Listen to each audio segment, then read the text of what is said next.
What's up everybody? Welcome back to Western New York Coasters, and for the first time in a while, we'll be talking about Niagara Amusement Park and Splash World. I have not dropped a video on this park since June, and a lot has happened, including some big movements with the dry park. First off, yes, Silver Comet did reopen, and I have not yet put out a review or anything on that coaster, but don't worry, I'll be putting out a review on my 2 visits that I had to the park in August and September within the next few weeks, and I'll share some of my thoughts on Silver Comet in that video. Today, I'll be focusing more on the park's construction and what rides have been announced for the park for this upcoming year, including a lot of new rides that I haven't shared before on the channel. Before we jump into all that good stuff, I'd like to ask you to like the video if you enjoy the coverage of Niagara Amusement Park and subscribe to the channel for more future coverage of the park. With that said, let's go over some of the rides, attractions, and shows that made their debut in 2022. First, the water park is fully operational besides the wave pool, but that may be something that could be worked on in the next couple of years. If you want more in-depth coverage of the water park and what rides and attractions are available, you can watch some of my past updates or wait until my next video. However, I will mention that it does look like the water park will be expanded, but I will get to that later. Now onto the rides. The first section of the park you'll see when you walk in is Kiddyland, which includes 10 rides solely based for kids.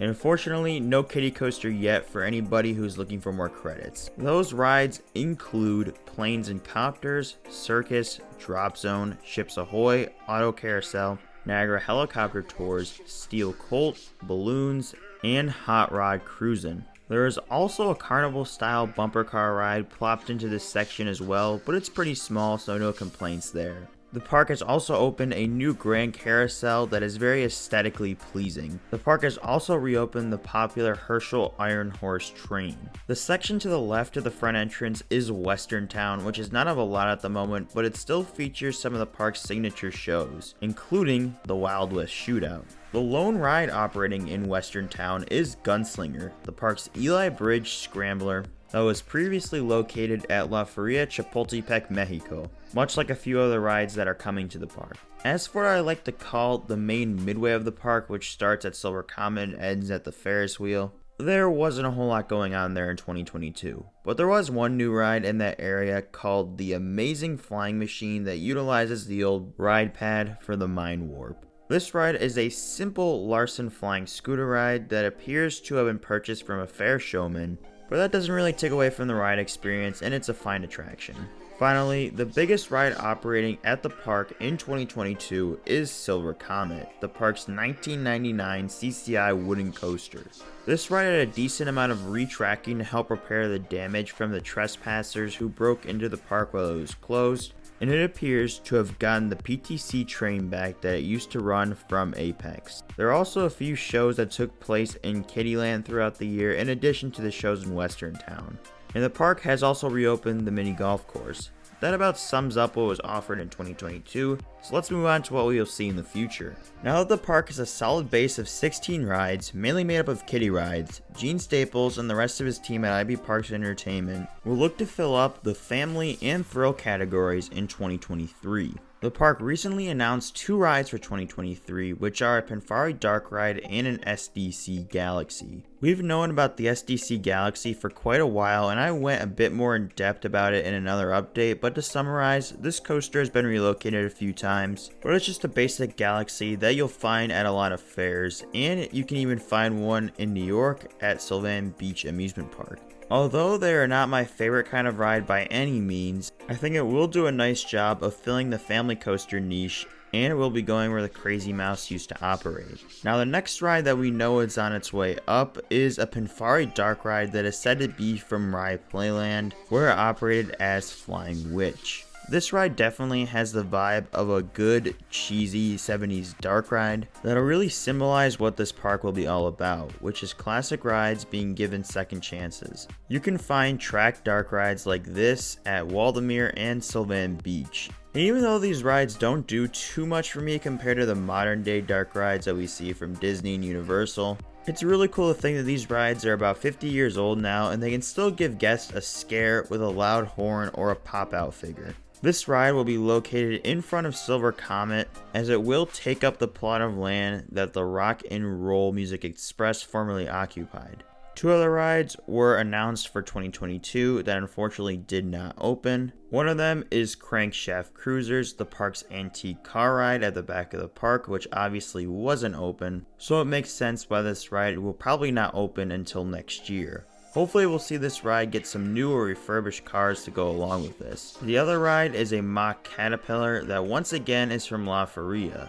This ride is sort of like an old school precursor to the Music Express, so this will be very cool as there are only a few of these rides remaining throughout the world. So I'm hoping this ride is still in the plans. The last ride that has been acknowledged formally by the park, which is probably the most significant one to me and the majority of you, is the park's currently in storage Schwarzkopf Shuttle Loop. Like many of the rides at this park, this coaster is coming from La Feria, and I've covered this ride in multiple previous videos, so I'm not going to go crazy in depth here. But La Feria was not known for taking good care of their attractions. In fact, they basically got shut down because of a maintenance error. So this coaster is likely coming from that park beat up, and it probably needs some TLC. The good news is that the ride is all on site, and part of it has even been moved to the back of the park, so it will likely be built sooner or later. However, the train for the coaster likely needs to be refurbished, and given how long it has taken Triple Loop at Indiana Beach to open, I can't tell if this coaster will be ready for 2023. However, I believe this coaster will operate here at some point, and trust me, with this being the last flywheel launch shuttle loop in the country,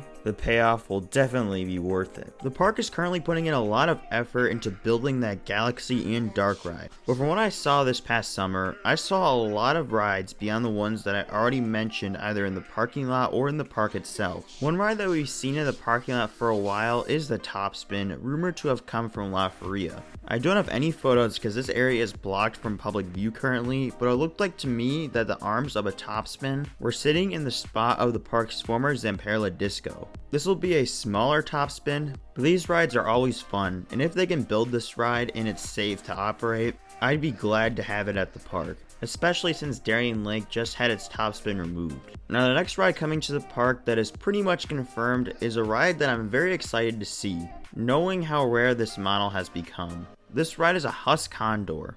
I heard a while back that Gene Staples had bought the Husk Condor from Hershey Park, and that the ride would be constructed at Indiana Beach from some people who got to speak to their management, but apparently it has been shipped to Niagara Amusement Park, and it will be going in the former flight plot. We only have one picture of the ride because the area has been blocked off to the public, but we were able to obtain a picture from the train, and I saw the tower with my own eyes, so it's definitely happening. I've never done one of these rides before because they always seem to be down, or the one time I had the chance to do it 5 years ago at the Great Escape, I just decided to skip it and I regret that decision. But we are getting one just down the thruway, so I'm stoked for that. For anyone who doesn't know, this ride is sort of like a scrambler, but it's up like 40 feet in the air, so I can't wait to see what that feels like. I will mention that there are a bunch of other flat rides in the parking lot, but I'm not sure if these rides will be built or not. Those rides include a Huss airboat, a Chance Trabant, and a pirate ship, possibly along with a few more.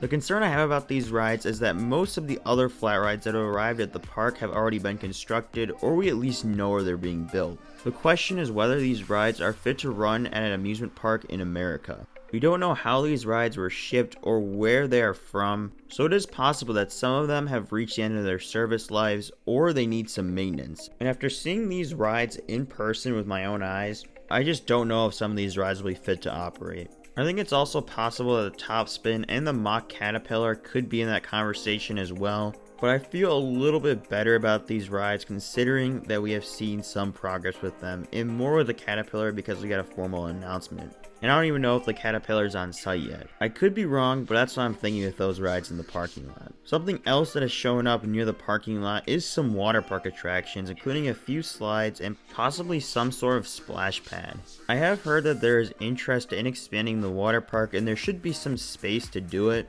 especially depending on what they do with the wave pool. So maybe these could be the new water park attractions coming soon. But once again, I cannot speak to the condition of these attractions. Niagara Amusement Park should be getting a handful of rides next year, giving the park something to build on and allowing them to establish themselves as a competitor in the area. I'm not expecting a finished product for a few more years, but they are definitely getting closer, which is very exciting. I also wouldn't be shocked if we see a few surprise rides pop up this season as well. Gene Staples seems to be a very good businessman, and I think he'll find an extra ride or two on the market if the opportunity is there. Overall, I'm still very optimistic about the future of this park. The park just came out and said they'll have 10 days of updates leading up to the Black Friday sale. So hopefully some of our questions will be answered. There are still many places to build rides, and hopefully they'll be able to get a few brand new rides as they start to make some more money.